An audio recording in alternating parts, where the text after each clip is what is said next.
Shocking news from Old Trafford.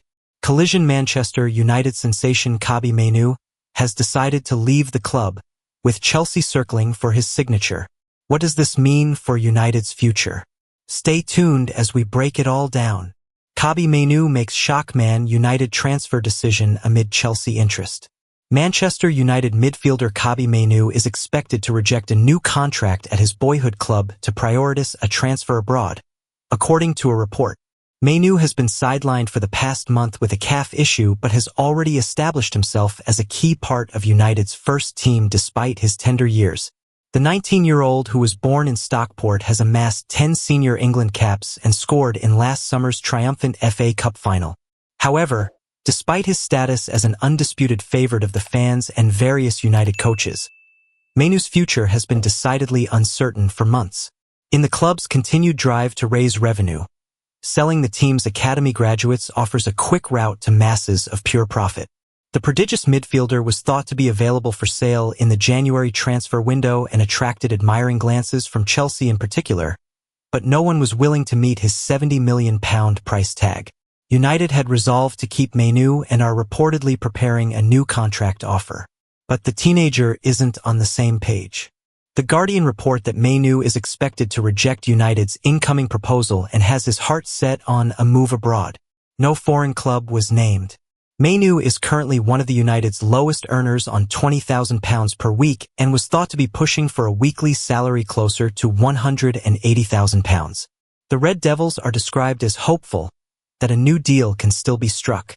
If United are forced to sell their homegrown asset, they would reinstate an asking price of £70 million for any suitor, even though Mainoo will have just 2 years left on his existing contract by the summer. Head coach Ruben Amorim has previously stressed his desire to keep Mainoo, hailing the midfielder's special talent and ability to play closer to goal. Whether the Portuguese coach will have the final say over the teenager's future remains to be seen. The homegrown wonderkid looks to be on his way out of Old Trafford. Mainoo has been locked in contract talks with the Red Devils for months, but there has been little progress to speak of to date. Mainoo is reportedly asking for a massive pay rise. Man United would naturally be willing to give him a new salary that reflects his role as a first-team regular, but it seems that the cash-strapped Premier League giants are not ready to fully match his significant demands. Now, The Guardian reports that Mainoo plans to formally reject Man Utd's contract offer and depart the club. The 19-year-old is still tied to the club until 2027, but this would undoubtedly be a huge blow to the Red Devils. Man United banking on axing 6 players this summer amid PSR crisis and crippling debts. Manchester United's finances have come under scrutiny with the club enacting a number of cost-cutting measures, while Ruben Amorim has yet to be able to leave his imprint on the squad. Manchester United are banking on 6 exits this summer in order to boost their coffers and to help transform the club's fortunes. The Red Devils have already announced a whole host of cost-cutting measures, including 450 redundancies, as they attempt to tackle United's debts. After significant spending last summer, and paying £20 million to sack Erik ten Hag and appoint Ruben Amorim, the club's footballing outlays needed to be reined in. Amorim had limited funds for his first transfer window in charge of the club, with United hamstrung by the Premier League's profit and sustainability rules after a history of heavy spending. Signing wing-back Patrick Dorgu in a £25 million deal from Lecce and Arsenal youngster Aiden Heaven during January was the only business United could complete. The same window saw Marcus Rashford, Antony and Tyrell Malacia leave on loan for Aston Villa, Real Betis and PSV Eindhoven, respectively. United will hope in the summer to secure the trio's permanent departures in addition to at least 3 more players, in order to operate more freely. Chelsea are set to be obligated to pay £20 million for Jadon Sancho's services in the summer, while United will also hope to find a club for former Real Madrid star Casemiro. Christian Eriksen, meanwhile, will see his contract at Old Trafford expire.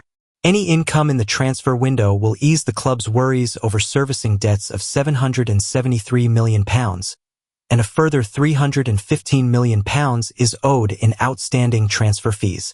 United's ability to spend should also receive some boost. The club are also said to be backtracking on plans to win the title by 2028. Chief Executive Omar Barada announced last summer that co-owner Sir Jim Ratcliffe had set his sights on winning a Premier League title in time to celebrate United's 150th anniversary. With the club sitting in 14th position in the division, and having shown little sign of improving under Amorim's first months in charge, opinions have changed at Old Trafford. That has seen United forced to accept of the stark reality of the task facing their head coach. The board are now said to have some acceptance that the 40-year-old is being forced to work in difficult circumstances due to the squad he inherited and the club's financial position. With United unable to enact an overhaul in the transfer window, there is a realization that Amorim will require time to find success. Why Amorim should keep Xerxes but sell Garnacho and 3 other Man United stars who do not suit his 3-4-3 formation. You do not need to be a rocket scientist to realize that Ruben Amorim is having a rough time as manager of Manchester United. While they still have a chance of winning the Europa League, their chances of claiming a domestic trophy are gone and their league form has been woeful. The attention for Amorim and his coaching staff will now turn to deciding which players he can use going forward and, more specifically, which players he can fit into his 3-4-3 system.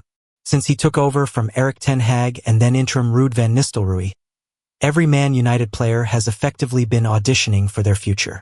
Some players appear to have slotted straight into Amorim's 3-4-3 system, while others look remarkably out of their depth. In this article, we look at 8 players to decide whether they will be kept at the end of the season or moved on. Is there a more polarizing player in the Premier League than Bruno Fernandes?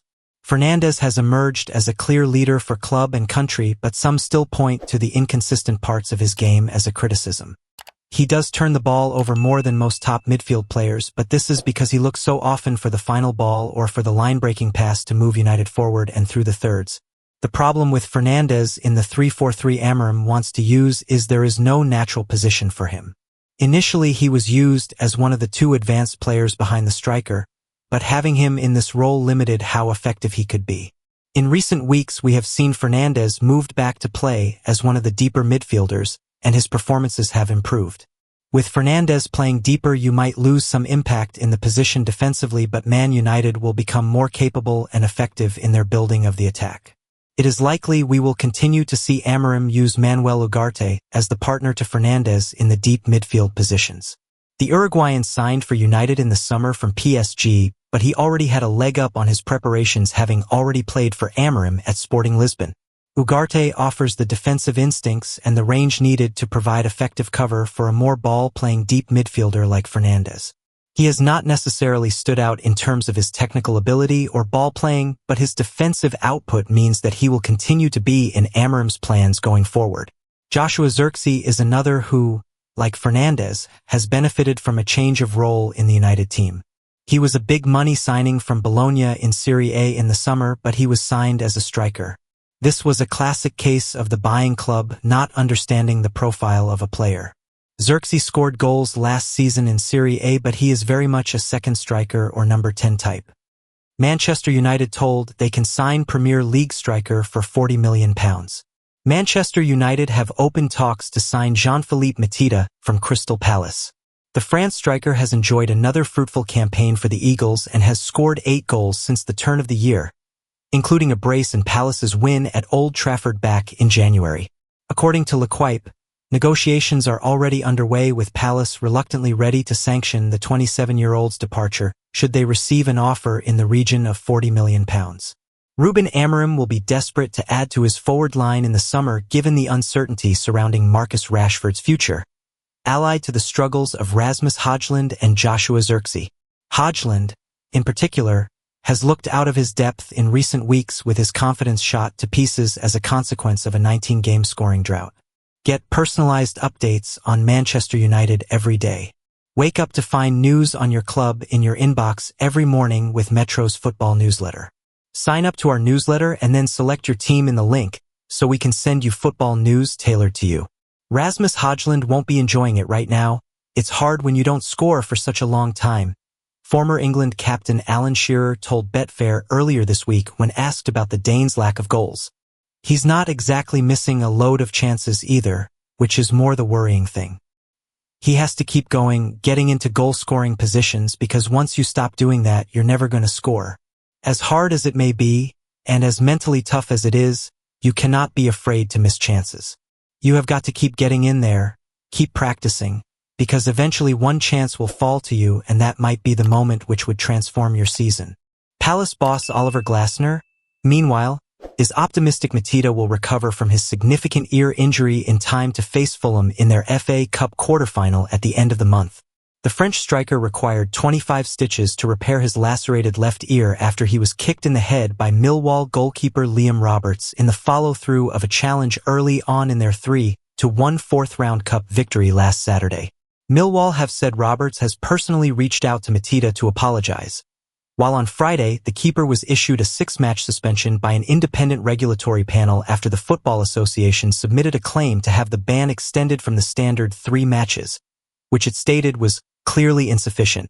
Glasner, whose side next host Ipswich in the Premier League, told a press conference, "Mateta is doing well.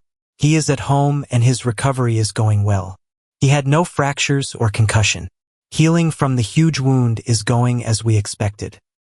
He will go to Marbella with us next week and be just training individually. If everything goes how we wish, he will be available versus Fulham."